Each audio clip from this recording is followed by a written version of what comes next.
Bugungi mavzuyimiz taqdir haqida. Inson taqdiri bu qanday? Inson taqdiri azaldan yozilganmi, bitilganmi? Agar u yozilgan bo'lsa, agar u bitilgan bo'lsa, nega inson o'zini ustida bunchalik ishlashi kerak? Nega inson o'zini o'zgartirishi kerak? Nega inson o'zini tarbiya qilishi kerak? Agar taqdir bitib bo'lingan bo'lsa. Taqdir bitib bo'lingan.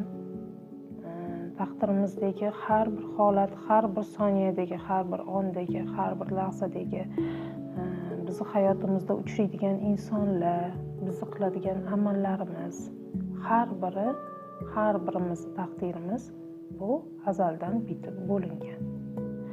Faqat shunaqa yaxshi tomoni bor buni.